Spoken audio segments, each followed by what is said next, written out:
하나님 말씀은 베드로후서 3장 16절입니다. 베드로후서 3장 16절 한 절 제가 읽겠습니다.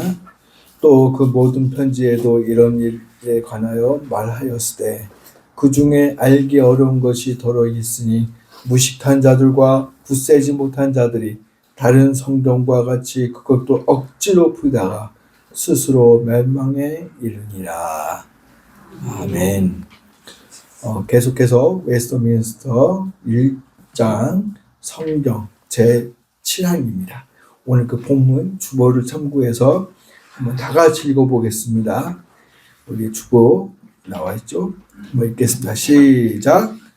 성경에 있는 모든 것들은 그 자체로 똑같이 분명한 것도 아니며 또한 모든 사람에게 똑같이 명확한 것도 아니다. 그러나 구원을 위해 반드시 알아야 하며 믿고 준수해야 할 것들은 성경의 이곳저곳에 매우 정확하게 제시되고 설명되어 있기 때문에 배운 자나 못 배운 자나 통상적인 수단들을 정당하게 사용하면 그것들에 대한 충분한 이해를 얻을 수 있다. 아멘. 참 이 웨스트민스터 본문들을 읽고 있다 보면 16세기에 이렇게 깊이 다룰 수 있을 정도의 어떤 신학적인 깊이와 어떤 지식과 지혜가 참 풍부했다는 걸 알 수가 있습니다. 말들이 옛날 말 되어 있어서 참 번역하기에 힘이 들었을 거예요. 얼핏 보면 이게 무슨 말이야 라고 이렇게 우리가 잘 모르겠지만 천천히 읽다 보면 이런 디테일한 부분까지 언급을 하고 있구나라는 것을 알 수가 있어요. 그래서 오늘 본문을 해설해 보자면 성경 자체는 모든 사람에게 똑같이 명확하고 분명한 것이 아니다라고 표현하고 있잖아요. 근데 이게 어떻게 보면 불공평한 것처럼 느껴집니다. 똑같지 않다? 명확하고 분명한 것이 아니다? 이렇게 이상하다? 이렇게 받아들일 수 있는데 그 뒤를 보면 성경을 읽는 각 사람들의 수준에 따라 이해되는 정도가 어렵거나 쉬운 정도가 있을 수 있음을 인정하는 거예요. 그렇죠? 공부를 많이 했던 지식인들 또 지혜가 풍부한 사람들은 성경책을 쭉 읽으면 바로바로 이해가 된다는 것이죠. 그러나 배우지 못한 사람들 또 이렇게 지식이 그 능력이 조금 떨어진 사람은 어느 똑같은 부분을 읽더라도 이 부족한 면이 있다는 것이죠. 이해 못하는 부분이 있다는 것이에요. 근데 그것을 인정한다는 거예요. 신학자들이. 참 이게 보면 이런 부분까지 언급하고 있다. 하지만 이 본문을 가만히 보면 구원을 위한 지식과 준수해야 할 것들에 대해서는 명확하고 분명하게 제시되어 있기 때문에 모든 사람이 자기들이 처해 있는 모든 환경과 상황과 그 모든 것들 다 동원해서 일반적인 방법을 동원하다 보면 다 충분하고 명료하게 이해할 수 있다라는 거예요. 그러니까 배운 자나 배우지 못한 자나 이 성경 말씀을 꾸준히 집중해서 읽다 보면 이해가 된다라는 것이 믿으시기 바랍니다. 혹시라도 성경책을 읽는데 도무지 이해가 안 간다. 난 이게 무슨 말인지 모르겠다. 그런 사람들 계속 읽다 보면 이게 깨어진다라는 거. 이게 이 학자들, 이 교리를 만든 사람들이 장로들이고 신학가들이고 하다 보니까 그렇게 말을 쉽게 하지. 우리들처럼 배우지 못한 사람들이 또는 이게 지식을 배우지 못한 사람들이 읽다 보면 너무 힘들다. 그런 사람들이 있을 수 있습니다. 그렇죠? 그러나 그런 사람이라 할지라도 꾸준히 읽다 보면 분명하게 충분하게 이해할 수 있도록 하나님이 인도해 주실 것이다. 그런 말입니다. 그러므로 특정인들만 이해되는 것이 아니고 어떤 직통계시를 받아야만 이해가 되는 것이고 어떤 사명자만 이해가 되는 것이고 그런 것이 아니다라는 거예요. 왜 이 교리를 이렇게 딱 했느냐? 어떤 종교 때문에 그렇다고요? 대표적으로 카톨릭 때문에 그래요. 카톨릭이 지금이야 이제 그러지 않지만 옛날에는 신부들, 교황들만 그들만 성경책을 읽었다라는 성도들에게 읽지 못하겠다라는 거. 왜 그러냐? 이유가 거창해요. 그러나 결론적인 건 뭐냐면 자기들이 하나님의 말씀이라고 속이면서 그들에게 안 좋은 것들을 시켜야 되니까.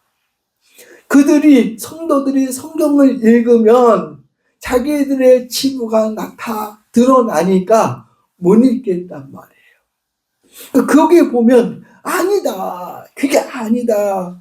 똑똑하고 성경을 많이 연구한 이들만 성경을 볼 수 있는 것이 아니고 배우지 못한 우리들 같은 성도들도 성경을 읽어야 한다라는 것을 명시해 놓은 거예요. 그래서 똑똑한 자들이나 배우지 못한 자들이나 읽다 보면 다 깨달음을 얻을 수 있다라는 것이. 그래서 이 교리를 딱 고정해 놨다는 것입니다. 그러니까 그 당시에 천주교들은 들고 일어날 수밖에 없죠. 자기들만의 유산물인데, 그리고 자기네 멋대로 해석하고 자기 멋대로 해서 성도들을 좌지우지해야 되는데, 저 사람들이 성경을 읽으면 자기들의 모든 치부들이 다 드러나는데 가만히 있겠느냐는 것이. 이건 참 큰 문제였다는 거예요. 그러므로 특정인들만 이해되는 것이 아니라 또 특별한 어떤 계시받은 사람들, 그리고 특히 성직자들만 읽고 그걸 해석하고 그걸 성도들에게 전할 수 있는 것이 아니라 여러 성도들도 성경책을 읽어야 된다. 그리고 그 읽고 어려운 부분이 있을지라도 이해하고 깨달아진 걸 가지고 신앙생활 해야 된다라는 것이. 이해하셨습니까? 여러분들도 말씀을 잘 읽고 잘 해야 돼요. 근데 오늘 말씀 아까 우리 베드로후서 3장 16절에 보니까 이런 말씀이 있어요. 조심해야 될 부분이 있잖아요. 다른 성경과 같이 그것도 억지로 풀다가 스스로 멸망에 이르니라. 그러니까 주의할 것은 뭐냐면 억지로 풀지 않아야 된다는 거예요. 그게 참 힘들어요. 그렇죠?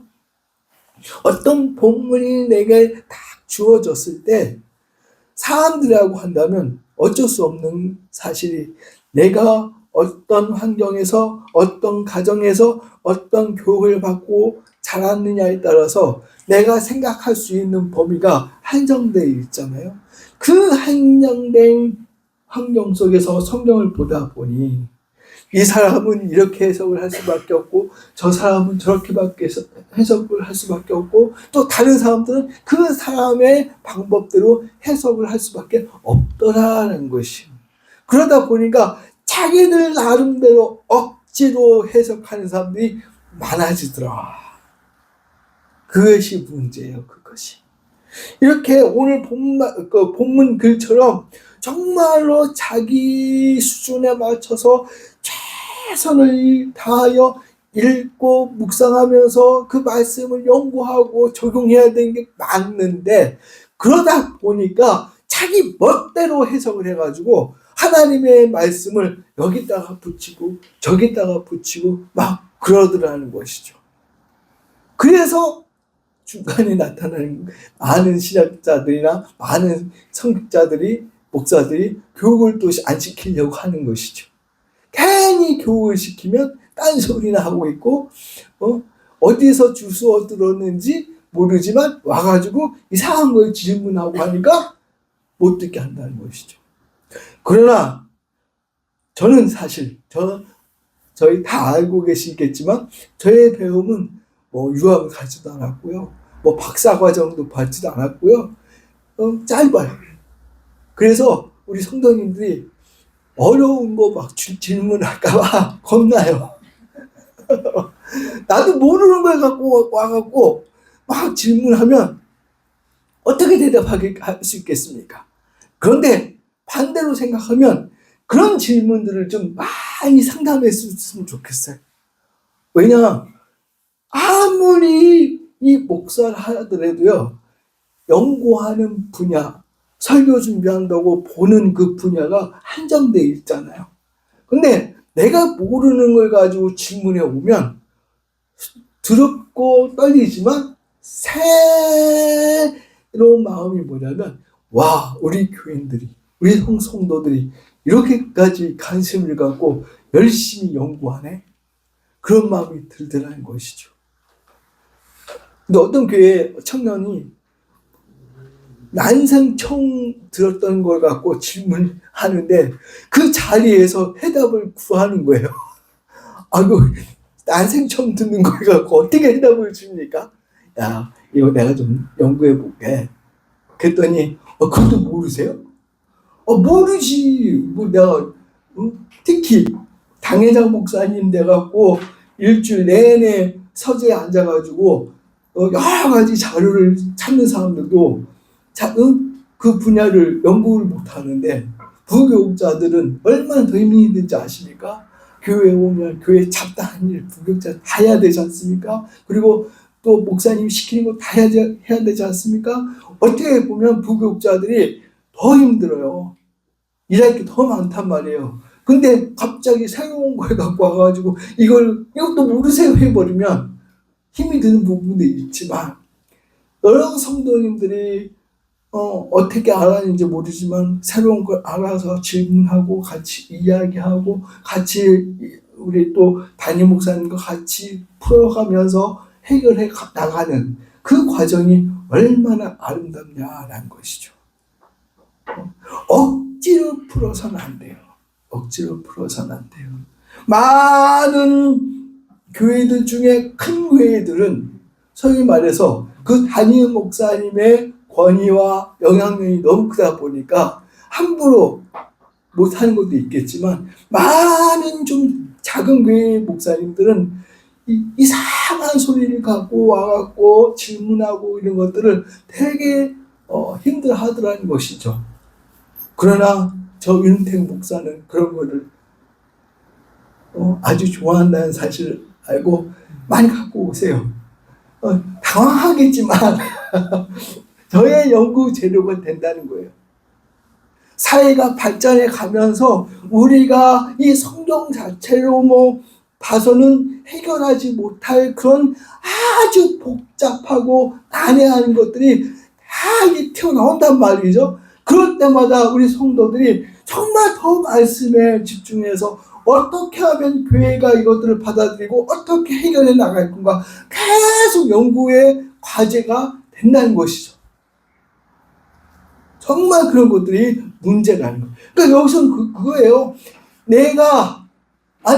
우리 사람들이 이 하나님의 말씀을 연구하고 바라보고 이해하고 연구하는 사람들이 한정되어 있지 않고 모든 성도들이 다 읽고 이해하고 깨달을 수 있기 때문에 다 읽어야 된다, 연구해야 된다, 그 말씀을 기초로 해서 신앙생활 해야 된다, 그 말씀이에요. 그래서 카톨릭에서 이야기하는 어느 특정 부류만 읽어서는 안 된다는 거예요. 그러다 보면 이상한 길로 빠지고 억지로 그걸 해석할 수밖에 없다라는 거예요. 그래서 적용 부분에 가면 이렇게 말하고 있잖아요.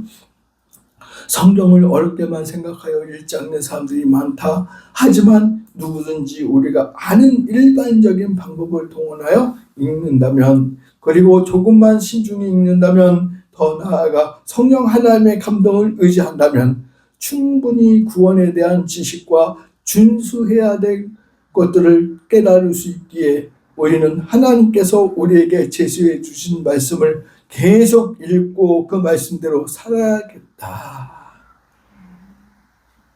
하지만 조심해야 할 부분이 있으니 그 중에 알기 어려운 것이 덜어 있으니 무식한 자들과 굳세지 못한 자들이 다른 성경과 같이 그것도 억지로 풀다가 스스로 멸망에 이르니라는 말씀처럼 성경을 억지로 푸는 어리석은 행위는 피해야 할 사항이다. 그래서 칼빈이라는 훌륭한 신학자는 성경이 가는 곳까지 가고 성경이 멈추는 곳에 멈춰라, 이런 말씀이 있어요. 또 그거를 인용해서 참 목사들이 이렇게 인용해요. 어떤 어려운 질문하면 조용히 있어. 칼빈이 가라고 하겠지만 가고 멈추라는 곳까지 멈추라 했으니까 조용히 있어. 그냥 그 윽박지르는 사람들이 있어요. 아니, 그건 아니고 열심히 연구하고 열심히 적용하면서 살아야 된다는 것이죠. 왜냐? 좀 전에 말씀드렸던 것처럼 사회가 발전하다 보니 성경에서 물론 그 모든 환경에 다 적용하라고 주신 말씀이지만 우리의 지혜와 우리의 능력이 작다 보니 그것을 하나님의 말씀에 어떻게 적용하는 방법을 깨달지 못할 뿐이지 하나님은 다 말씀에 놓으셨다는 사실이에요. 그래서 어떤 이슈가 우리에게 다가왔을 때 그 당시에는 힘들고 이걸 어떻게 풀어야 될지 모르지만 몇 년이 지나고 나면 하나님의 말씀으로 다 적용되는 것을 우리가 알 수가 있더라라는 것이죠. 참 그 신기해요. 신기해요. 1세기 예수님이 승천하시고 나서 그 제자들 속사도들이 있는 그 1세기에 하나님의 부르심을 받은 사도들부터 시작해서 정말 엄청난 부흥을 이루어 나갔습니다.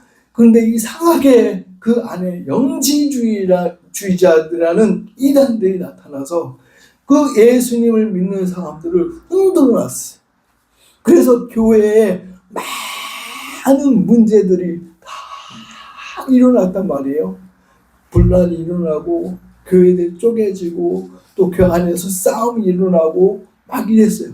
근데 그 당시에도 그 사도들부터 속사도들이 얼마나 예수님의 그 말씀에 능통한 사람들이었겠습니까? 직접 듣고 성령의 충만함으로 사도들은 성경까지 썼잖아요. 그럼 얼마나 구약의 율법에 능통한 사람들이었잖아요.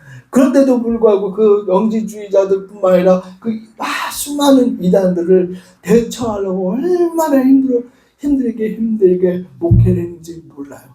그런데 그것들이 점점 정리가 되고 지금 그 16세기를 거쳐서 교리화가 되고 그러다 보니 지금 그 시대를 보면 어떤 게 잘못됐고 어떤 것이 진리이고 어떤 것이 하나님의 은혜로 말미암아 이렇게 신앙생활해야 돼. 그게 정리가 되지 않습니까? 그런 것처럼 내가 살고 있는 시대에 하나님의 말씀을 바로 적용하기는 힘들지라도 그것이 세월이 지나면서 하나님의 말씀이 능력이 더해지고 성령의 역사가 더해지다 보면 다 그 하나님의 뜻이 무엇인지 깨닫게 되더라라는 것이 이 사실을 믿으시기 바랍니다. 그래서 우리는 급하게 뭘 하는 것이 아니라 진득히, 소위 말해서 진득히 앉아서 하나님의 말씀의 흐름을 잘 생각하면서 우리의 삶을 말씀에 맞추려고 노력해야 될 줄 믿습니다. 참 힘들어요. 그래서 맨 마지막 조경이 그러잖아요. 우리는 항상 겸손함으로 하나님의 인도함을 받아야 한다는 사실을 망각해서는 안 되겠다.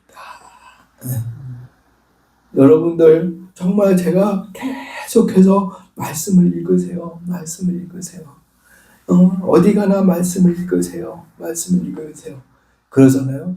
말씀을 읽고 듣고 또 요즘은 시대가 좋아져서 mp3로 또 음악 파일로 얼마든지 다운받을 수 있잖아요. 그런 걸로 뭐 지하철로 출퇴근할 때 아니면 차량으로 할 때 듣기도 하고 또 말씀은 얼마나 많이 나옵니까? 그런 걸 계속 듣다 보면 여러분들의 영적인 실력이 점점 성장해서 악한 사탄이 침투하지 못할 거예요. 우리는 이러한 이단이나 사이비에 빠지지 않기 위해서라도 말씀 위에 바로 서 있을 수밖에 없는 것이죠. 이상한 사람이 와갖고 친한 척하고 돈 주고 막 잘해주면 이상하다고 봐요. 그럼 받지 말고 윤 목사가 갑자기 어디서 떼돈 벌어갖고 이 교회 지어줄게 이러면 저 사람 이단 아니야 그렇게 생각해요. 정상적인 사람은 정상적인 방법으로 믿음으로 영적으로 성장할 줄을 믿으시길 바랍니다. 이상한 데 가서 성경 공부하지 마시고 지금 이 자리에서 공부하는 이 성경 공부가 정통적이고 개혁주의라는 것을 아시고 성경 공부에 몰입할 수 있는 우리 성도들이 되시기를 주님의 이름으로 축원드립니다.